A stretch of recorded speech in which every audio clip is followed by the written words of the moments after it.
గురు, ఉద్యోగం కోసం ఆఫీస్ చుట్టూ తిరుగుతున్న చిలక అదిగోరా. అవునరా, చాలా ఆఫీసుల దగ్గర చూసాం, ఇంకా దొరికినట్లేదు. మన దారిలో తెద్దామా? చిలక కలకల్లాడుతుంది, ఉద్యోగం మనం ఏర్పాటు చేద్దాం. అవునరా.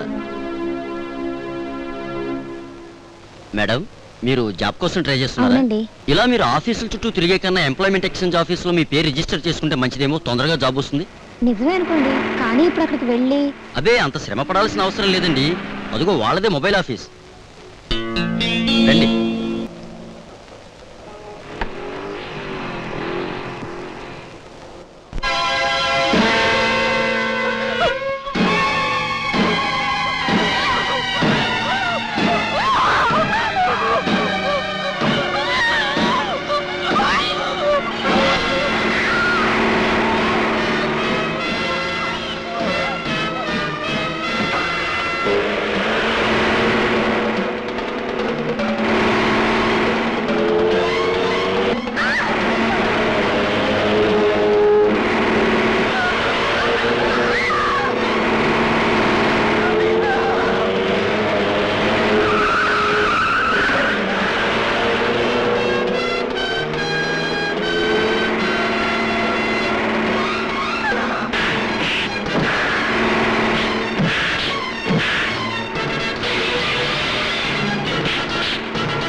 నీకేం భయం లేదమ్మా, వాళ్ళకి లేవరు. మీరు సమయానికి వచ్చి రక్షించకపోతే నేనేమైపోయేదాన్నో. ఒక అన్నలా వచ్చి రక్షించినందుకు చాలా కృతజ్ఞరాల్ని. అది సరేనమ్మా, నువ్వు వాళ్ళ చేతుల్లో ఎలా చిక్కున్నావు? అమ్మ తప్ప నాకు ఈ లోకంలో ఎవ్వరూ లేరు. ఆవిడ చూపులేని మనిషి. అమ్మని పోషించుకోవడం నా బాధ్యత. అందుకని ఉద్యోగం కోసం తిరుగుతుంటే వాళ్ళు జాబ్ ఇప్పిస్తామని మోసం చేశారు. డబ్బు మదంతో ఉన్న ఇలాంటి వాళ్ళకి ఇది ఒక పెద్ద హాబీ అయిపోయింది. పదమ్మా, మీ ఇంట్లో డ్రాప్ చేస్తాను. అమ్మా, నేను పద్మని కాదు పార్వతమ్మ. ఏమిటి గుమ్మంలో ఎదురు చూస్తున్నావు? అమ్మాయి కోసమా?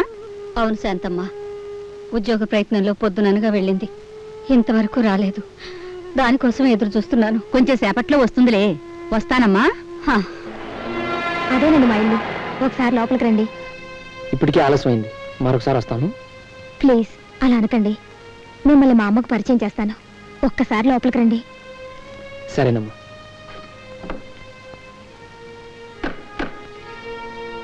అమ్మా, వచ్చావమ్మా. నీకోసం ఎప్పటి నుంచి ఎదురు చూస్తున్నానో తెలుసా?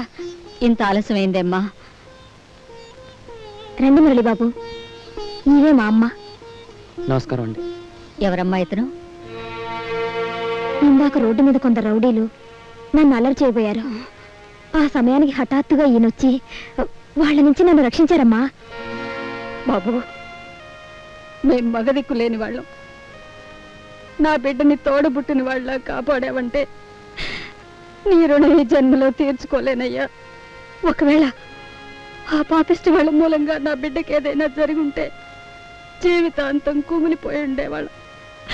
నీ రుణం ఎలా తీర్చుకోగలను బాబు? అంత పెద్ద మాటలు ఎందుకమ్మా? పద్మకి నేను తోడబుట్టిన లాంటి వాడన్నావు అంటే నేను మీ బిడ్డ లాంటి వాడిని. ఏ తల్లి కొడుకు చేసిన సహాయానికి కృతజ్ఞతలు చెప్పుకోకూడదమ్మా.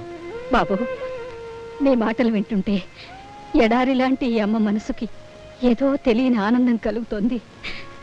పద్మా, బాబు కొంచెం మజ్జిగ తెచ్చి అమ్మా. అలాగే అమ్మా. ఎవరబ్బాయి బాబు? మా నాన్నగారు ధనంజయరావు గారిని పెద్ద వ్యాపారస్తులమ్మా. అంత పెద్దింటి అబ్బాయివి మా అమ్మాయి కోసం రౌడీలతో గొడవ పడ్డావు అంటే నీదెంత గొప్ప మనసో అర్థమవుతోంది. నేనే దురదృష్టవంతురాల్ని బాబు. నిన్ను కళ్ళారా చూసే అదృష్టానికి నోచుకోలేదు. అన్నయ్య, తీసుకో. పేదవాళ్ళం, ఇంతకంటే ఏమీ ఇవ్వలేం. తీసుకో బాబు. మమత్తో ఇచ్చేవి మంచినీళ్ళైనా సరే మనసుకి ఎంతో తృప్తినిస్తాయి. వెళ్ళొస్తానమ్మా. మంచిది బాబు. అమ్మా, బాబు మురళి, వచ్చేసావా? నువ్వు ఆ రౌడీలతో ఏదో గొడవ పడ్డావని తెలిసి నేనెంత కంగారు పడ్డానో తెలుసా? ఆ కంగారులో ఆ పోలీసు గారిని, ఆ విష్ణు చక్రం గారిని మీ అమ్మ మాటలతో హింసించి బ్రతుకు మీద విరక్తి కలిగేటట్టు చేస్తాను. చాలే, మీరు ఊరుకోండి. బాబు మురళి, అసలు ఏం జరిగిందిరా? ఏమీ జరగలా. ఏమన్నా సరే, నువ్వే చెప్పా. నువ్వు చెప్పు బాబు. మరేం లేదమ్మా. పాపం ఎవరో ఒక అమ్మాయిని 4 రౌడీలు పట్టుకుని అల్లరి చేస్తుంటే చూస్తూ ఊరుకోలేక నేను వాళ్ళకు పాఠం నేర్పాను అంతే. పాపం అమ్మాయికి దెబ్బలు తగలేదు కదా? లేదమ్మా, ఆ వెధవల బారి నుంచి కాపాడి వాళ్ళ ఇంటికి చేర్చాను. పాపం అమ్మాయి తల్లి గుడ్డిది. చేసిన ఉపకారానికి ఎంతో ఆనందంతో పొంగిపోయింది.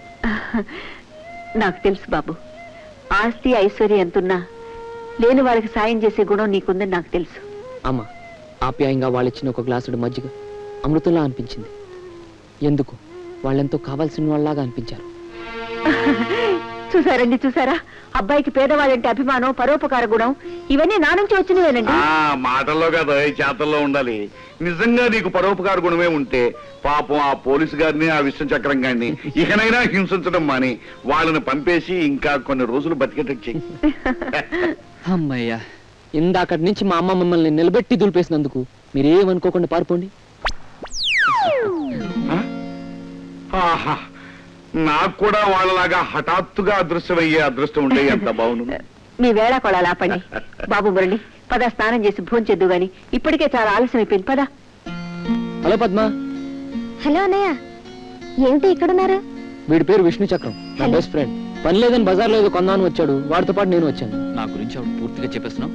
ఆవిడ గురించి నాకేం చెప్పవేరా? మొన్న రౌడీస్ నుంచి రక్షించాను చూడు, ఆ చెల్లమ్మే, పేరు పద్మ. ఓహో, పద్మగారా, నమస్కారం అండి. వీడు మిమ్మల్ని రక్షించి నేను రక్షించక వీక్షించడం వల్ల వీళ్ళ అమ్మగారు పెట్టే తిట్లు భక్షించవలసి వచ్చిందండి. వాడి మాటలకి ఏం గానీ, నువ్వు ఎక్కడి నుంచి వస్తున్నావు అమ్మా? ఇక్కడ కంపెనీలో ఇంటర్వ్యూ ఉందని వచ్చాను. అన్ని చోట్లలాగే జాబ్ లేదని సిఫార్సు చెప్పారు. ఇంటికి బయలుదేరాను. మీకు జాబ్ రాకపోవడమా? నేను తలుచుకున్నానంటే. నువ్వు ఆవేశంగా ఏం తెలుసుకోకు, ఆలోచించి ఆ జాబ్ విషయం తర్వాత చూద్దాం. అలాగే. పద్మ, పద, డ్రాప్ చేస్తా. ఏమమ్మా పార్వతమ్మా, ఇలా అద్దె డబ్బుల కోసం ఎన్నాళ్ళు తిప్పుతావమ్మా? 2 నెలలుగా రేపిస్తాను మాపిస్తానని చెబుతున్నావే తప్ప ఇప్పటికొచ్చి ఒక్క రూపాయి ఇచ్చిన పాపాన్ని పోలేదు. అది కాదు బాబు, అమ్మాయి ఉద్యోగ ప్రయత్నాల్లో ఉంది. ఉద్యోగం దొరకగానే. ఎప్పుడు దొరుకుతుందమ్మా ఉద్యోగం? నీ అమ్మాయికి జన్మకు ఉద్యోగం దొరకకపోతే నా అద్దె డబ్బులు ఇవ్వనంటావా? తొందరపడకండి బాబు.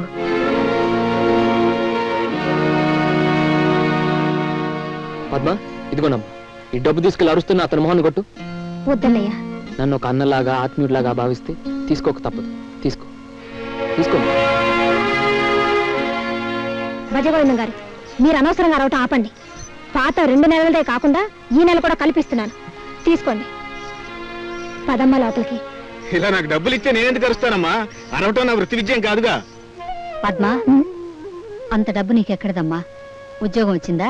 లేదమ్మా, నిన్న నన్ను రక్షించిన మురళి అన్నయ్య సాయం చేశారు. సాయం అనే పేరుతో పరిచయమైన మనుషుల దగ్గర డబ్బాసించటం పొరపాటమ్మా. మన అవసరానికి ఉపయోగించుకునేది అనుబంధం అనిపించుకోదు. అమ్మా, మొన్న మీ కన్న బిడ్డలా భావించావు. నీ కొడుకే ఈ పరిస్థితిలో డబ్బిస్తే అది సాయం అనిపించుకోదమ్మా, బాధ్యత అనిపించుకుంటుంది. అలా అనుకునే ఈ డబ్బు ఇచ్చాను. తప్పంటావా? ఎంత మాట బాబు. దిక్కు ముక్కు లేని మాకు నువ్వు అండగా నిలబడి అభిమానంతో ఉపకారం చేస్తే అది తప్పని ఎలా అనగలను? ఇన్నాళ్ళు మా పద్మకి తోడబుట్టినవాడు లేడే అని బాధపడేదాన్ని. ఇప్పుడు ఆ బాధ తీరిపోయింది బాబు.